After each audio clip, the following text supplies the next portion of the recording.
Takže vážené kolegyne, vážení kolegovia, ja si dovolím upriamiť vašu pozornosť trošku na inú problematiku a síce na kožu, ale ja si myslím, že aj tá je veľmi dôležitá. Dáte mi za pravdu, že toto je určite najznámejší človek s prejavmi nevus flammeus, ale nie o ňom chcem dneska rozprávať. Nevus flammeus je benigná vaskulárna lézia, ktorá je ovšem najčastejšia z nevových afekcií. Čo je zaujímavé, je prítomná už pri narodení a trpí ňou viac ako 40% novorodencov. Samozrejme, vyvíja sa počas rastu, ale v dospelosti sa už nemení. Toto je jedna z našich pacientiek, ja jej hovorím Madonna s dieťaťom, má už tretie dieťa a toto je prvé, ktoré má rovnaké prejavy ako ona a všetky ostatné samozrejme trpia tými istými prejavmi. A tá pani vpravo, to je jej mama, čili babka toho malého. Aké sú synonymá pre nevus flammeus? Je to nevus angiomatosus, erythema nuchae, frontal bossard spot, angel's kiss a nebo tiež ako lososová náplasť. Samozrejme, tie prejavy môžu byť rôzne, ako sa môžete presvedčiť aj na týchto diapozitívoch. Čo sa týka typov, tak ten mediálny, ten je samozrejme na čele alebo pri koreni nosa, nuchálny je veľmi častý, ale ten sakrálny, ten už je zaujímavý preto, že má spojenie s rôznymi kožnými výrazkami a je to v podstate taký veľmi častý marker pre spina bifida occulta.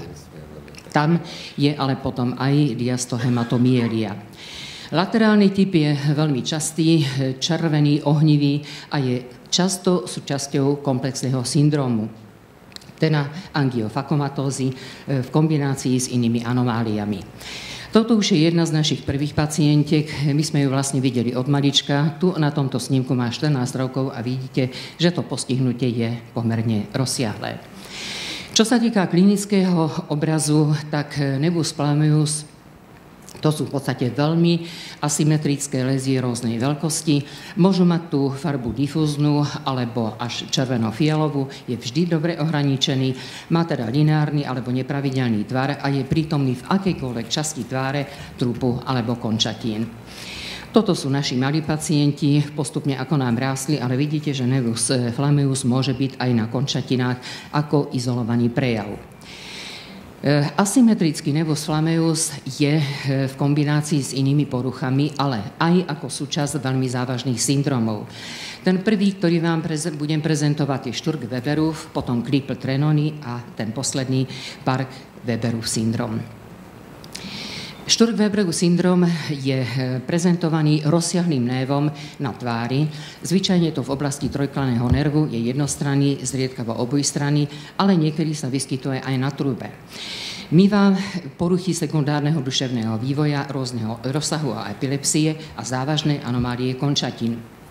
Či v zmysle hyper alebo hypo. Je prítomný aj glaukom a pre diagnózu je veľmi dôležitý nielen klinický obraz, ale CT aj MR vyšetrenie a potrebné doplnenia rôznymi funkčnými zobrazovacími metodami.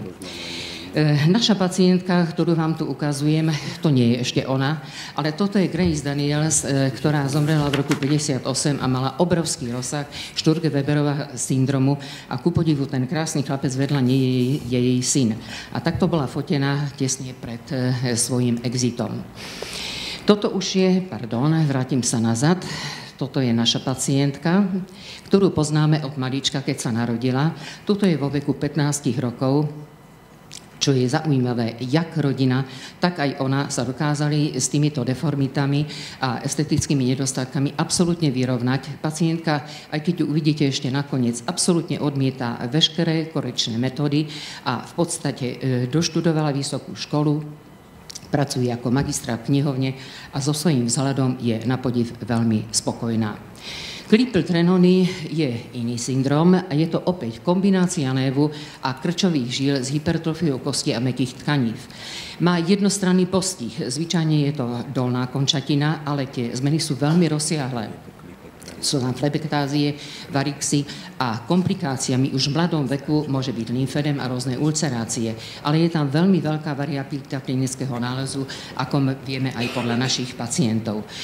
Pri diagnóze by sa vždy mala uskutočniť duplexná sonografia, veno- a arteriografia, samozrejme MRI. Toto je prvá naša pacientka. Tu sme zaznamenali vo veku 3 rokov, potom nám samozrejme troška vyrásta, ale je na nej veľmi pekne vidieť, tu napríklad na týchto miestach, ako sa tam vyvíjal u nej ten venózny systém. Pacientka potom mala robenú skleroterapiu, ale až v dospelosti. Ďalší pacientka, toto dievčatko, u nej vlastne rozmýšľame, aký priebeh alebo akú terapeutickú modalitu u nej zvoliť. Zatiaľ rodičia absolútne odmietajú akékoľvek ďalšie terapeutické výkony. Toto je jeden z našich posledných pacientov, 12-ročný chlapec, ktorý má tiež Klippel-Trenyho syndrom, ale u ktorého, takisto ako u tej predchádzajúcej pacientky, vidíte veľmi rozvinutý venózny systém, takže u neho sme sa vlastne už teraz, vzhľadom na to, že by mohlo dojsť k poraneniu, rozhodli pristúpiť ku skleroterapii. Na týchto snímkach ho vidíte, ako už sa skleroterapia robí. Tuto v podstate je vidieť tú cievu pred, a tu už je po skleroterapii. Na stehne tam to bolo ešte výraznejšie.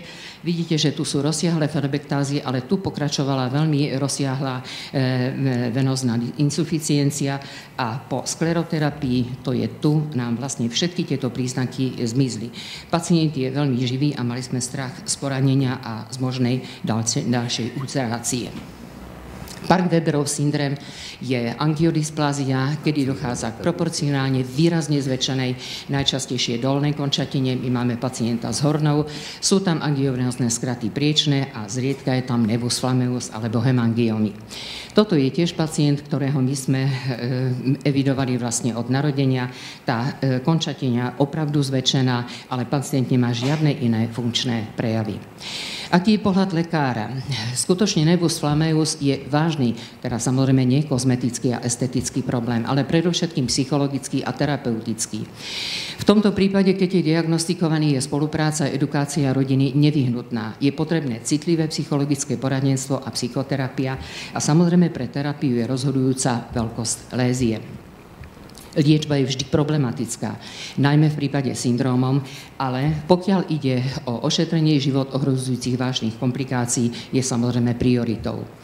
V histórii sa používalo mekerentgenové žiarenie, v súčasnosti na malé, podotýkam malé solitárne a ploché lézie je možné ošetrovanie rôznymi typmi laserov alebo operácia varikóznych zmien alebo symptomatická liečba ako kamuflážne techniky.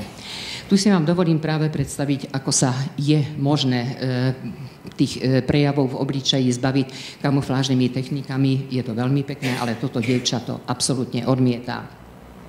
Takisto v tomto prípade táto pacientka ale neodmieta kamuflážne techniky a prosperuje veľmi dobre. Citlivý prístup lekára k pacientovi s akýmkoľvek typom flammeus je prioritou. Je zejména potrebné informácie, ktoré sa týkajú negatívnych dôsledkov radikálnej liečby u dojčiat a malých detí. Na to upozorňujem, lebo rodičia sú ochotní robiť čokoľvek, len aby proste to dieťa nemalo také červené flaky. A najmä tieto internetoví rodičia sú obrovským problémom a najmä tých je treba varovať pred neoverenými liečebnými metodami. Takže záverom. Nevus flammeus a pridružené možné komplikácie v zmysle spomínaných syndromov sú závažným medicínskym problémom. Uspokojivá liečba je stále otvorenou otázkou a zostáva výzvou pre budúcnosť. Ja by som si dovolila záverom ešte také 4 otázky. Poprosím, čo by ste si trúfli povedať? Nevus flammeus je synonymum je korálpač. Najideálnejšou liečbou je ožiarenie laserom, vyskytuje sa viac ako u 40% novorodencov a vyvíja sa počas rastu a v dospelosti regreduje. Čo by ste si mysleli? Poprosím, odpovedzte mi.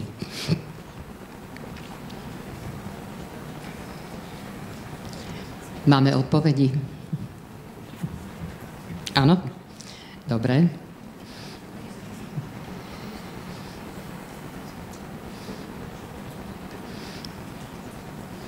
Takže, keď je možné, poprosila by som si vyhodnotenie.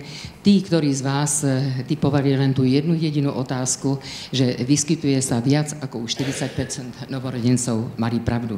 To ostatné sú nepravdy. A ja vám v podstate týmto ďakujem za pozornosť.